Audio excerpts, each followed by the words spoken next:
tenía que empezar dando las gracias, pero no voy a poder. Voy a tener que empezar felicitándoos por todo lo que ya conocía, por todo lo que acabo de conocer, y ya de paso aprovecho para felicitaros por todas esas ideas que van a surgir de este concurso y de las que vamos a estar desde Cotec muy pendientes. Y ahora sí, gracias, alcalde, por todo el apoyo que nos das, y gracias también a la corporación y a los funcionarios del Ayuntamiento de Málaga por ser un ejemplo de que verdaderamente la administración pública puede estar a la altura del reto, de los retos que ha mencionado el teniente alcalde en su intervención.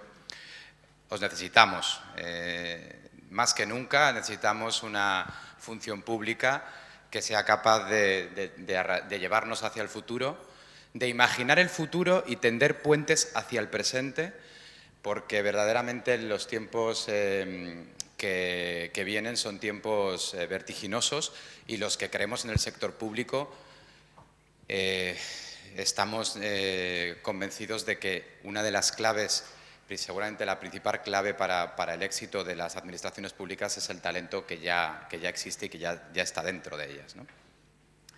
Bueno, el tiempo que tengo yo quiero dedicarlo brevemente a explicaros qué es Cotec, porque creo que la experiencia de lo que hemos hecho en Cotec en los últimos 2 años puede abrir una reflexión sobre precisamente el reto que ahora mismo pueden tener otras instituciones y administraciones. Cotec es una institución veterana, porque lleva casi 30 años analizando y promoviendo la innovación en España, pero a la vez es una institución muy novata, porque hace 2 años decidió aplicarse sus propias recetas y reinventarse completamente. Y los tres han cambiado muchas cosas en Cotec. Bueno, hemos cambiado mucho. De hecho, el equipo que hoy habéis visto pues es nuevo, y también lo es parte de su patronato. El Ayuntamiento de Málaga es uno de nuestros patronos desde hace ya un par de años. Pero si tenemos que definir 3 pilares de ese nuevo Cotec, el primero de ellos sería, sin duda, una visión ampliada del concepto de innovación. Cotec históricamente había entendido la innovación como un fenómeno fundamentalmente empresarial y fundamentalmente tecnológico, y en esta nueva etapa Cotec define innovación como todo cambio basado en el conocimiento que genera valor. Todo cambio, no solo cambio tecnológico, todo conocimiento, no solo conocimiento científico, la experiencia, por ejemplo, es una gran fuente de innovación, y todo valor, no solo valor económico, ¿no? Con esta visión más ampliada, evidentemente la innovación en la administración pública aparece rápidamente como una de nuestras prioridades, porque el valor, cuando le eliminas la variable de mercado, pues evidentemente ahí es donde el sector público es donde tiene una función mucho más principal, ¿no? La segunda de las claves del nuevo Cotec tiene que ver con hacer zoom a una escala a la que no habíamos analizado el fenómeno en el pasado. Cotec había trabajado mucho en el ámbito sistémico, métricas, indicadores, descripción del ecosistema de innovación. También había hecho aproximaciones a nivel organizacional o sectorial, prospectiva, modelos de innovación en empresas, pero ahora hemos añadido un zoom adicional, que es el zoom a las personas. La innovación es un fenómeno humano, eso ya lo ha comentado el teniente alcalde en su intervención. Intentaré yo también rematarla por esa línea. Y, por tanto, la dimensión psicológica, educativa, antropológica, sociológica del fenómeno es muy importante. Nosotros siempre decimos que existe una gran analogía entre la innovación y el deporte, ¿no? Porque ambos son fenómenos que nacen de capacidades innatas. Todos podemos correr a partir del año y medio de edad, igual que todos podemos resolver de manera creativa las situaciones sin que nadie nos enseñe. Pero con entrenamiento y con incentivos todos podemos ir más rápido, tanto en innovación como en deporte. Y también es cierto que hay personas que tienen capacidades extraordinarias y que necesitan carriles extraordinarios para para llegar a esa velocidad punta. Esas personas necesitan, por ejemplo, sistemas como el que estáis planteando de concursos de ideas para, evidentemente, pues poder dar el máximo de sí mismos en una institución como un ayuntamiento donde pues, los procesos y digamos, la carrera de la función pública habitual pues, no es suficiente, ¿no? Estas personas que van más rápido son los que nos dan pues, la medida de lo que somos capaces, los que dan ejemplo a los demás. Hay una analogía adicional que a nosotros nos gusta mucho en cuanto a digamos, esta comparación entre innovación y deporte. Y es que a nosotros nos gustaría que España hiciera en innovación lo que ha conseguido como deporte en poco más de 3 décadas, ¿no? Pasar de las gestas heroicas, de las victorias pírricas, del 12-1 de Malta, de Severiano Ballesteros y, bueno, de una especie de historia incompleta e individual a un país que ha hecho del deporte parte de su identidad, de su imagen internacional, de su economía, de su educación. Todo esto lo hemos conseguido en el transcurso de una sola generación y esto nos indica que algo así podría también ocurrir en innovación, porque de la misma manera que si tú analizas los resultados deportivos, podría parecer que estamos mejor dotados genéticamente para el deporte que los franceses, pues sabemos que no es verdad. Tampoco estamos peor dotados genéticamente para la innovación que los israelíes. Y si no está en nuestros genes, lo que nos está indicando esto es que realmente en donde está es en el ambiente regulatorio, en el ambiente financiero, en el ambiente cultural, etc. Por tanto, ese es el reto como país y al final, pues dentro del país la administración pública es un elemento clave, por tanto, enhorabuena alcalde y enhorabuena a todos porque estáis haciendo algo importante para nuestro país. El tercero de los ejes del nuevo COTEC tiene que ver con una reflexión que la hemos hecho en el terreno de la innovación, pero en realidad podríamos hacer extensiva a cualquier otro ámbito del conocimiento.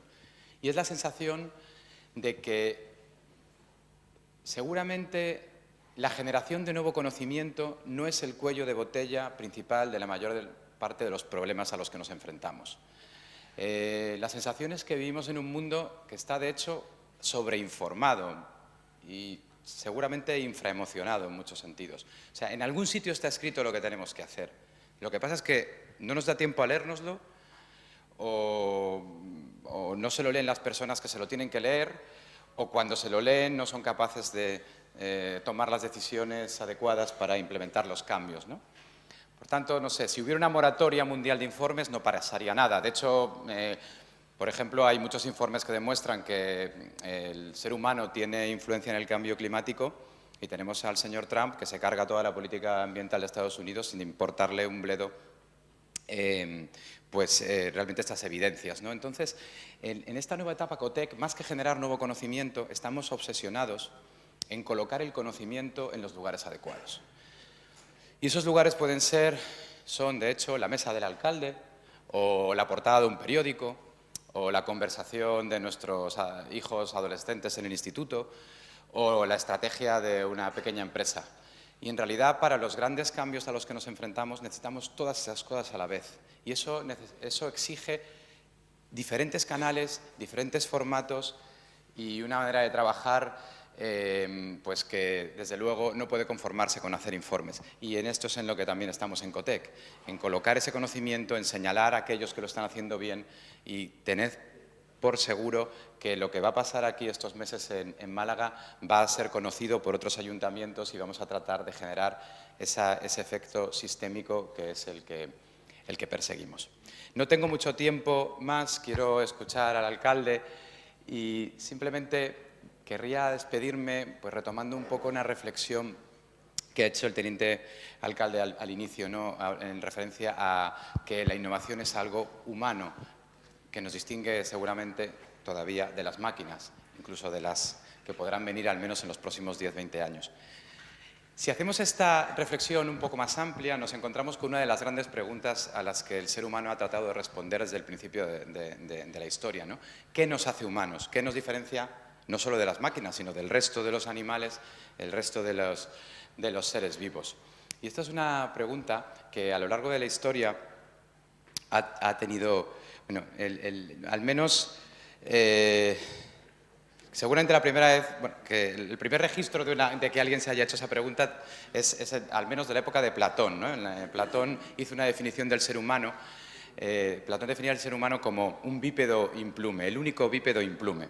Entonces, un rival suyo, que era Diógenes, otro filósofo adversario, lo que hizo fue desplumar un pollo y echarlo a correr por las calles de Atenas. Y entonces señaló y dijo: «He aquí el hombre de Platón».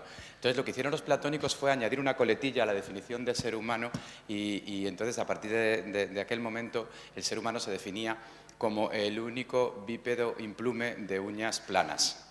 Bueno, lo que pasó en aquel momento es lo que ha venido pasando a lo largo de los siguientes 2000 años. Cada vez que alguien ha tratado de encontrar una habilidad o cualidad típicamente humana. Se decía, por ejemplo, que el ser humano era el único capaz de sentir emociones, pero todos los que habéis tenido una mascota sabéis que algo parecido al amor, a la rabia, al miedo, lo sienten muchísimos animales. Se decía también que el ser humano era el único capaz de tener lo que se llama autoconciencia, que es identificarse a sí mismo, por ejemplo, frente a un espejo como un individuo diferente a los demás. Y se sabe ahora que lo hacen los loros, los elefantes y, por supuesto, todos los primates. Sucesivamente, cada vez que algo se pensaba que era exclusivo de los hombres y de las mujeres, pues se ha descubierto que no. De hecho, por ejemplo, el lenguaje articulado. Pues los delfines tienen un lenguaje bastante sofisticado. De hecho, se ha visto cómo los delfines conversan entre ellos, se colocan así como en paralelo, y entonces uno habla y el otro escucha, y luego el otro habla y el otro escucha. O sea, que en esto igual hasta nos están superando a los humanos últimamente.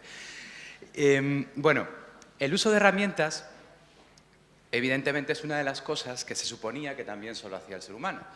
No me refiero a herramientas que se usan de forma innata, como usa, por ejemplo, el quebrantahuesos una piedra para romper un hueso, sino herramientas transmitidas culturalmente, ¿no? Bueno, pero ya hace bastante tiempo que se sabe que los chimpancés también son capaces de usar herramientas y de transmitir culturalmente el uso. Por ejemplo, una comunidad de chimpancés usa un palo para extraer hormigas del tronco de un árbol y lo transmite a sus crías, y lo llevan haciendo X tiempo, y a lo mejor otra comunidad de chimpancés 100 kilómetros más allá no lo hace, ¿no? Con lo cual, ni siquiera el uso cultural de herramientas es un patrimonio exclusivo nuestro.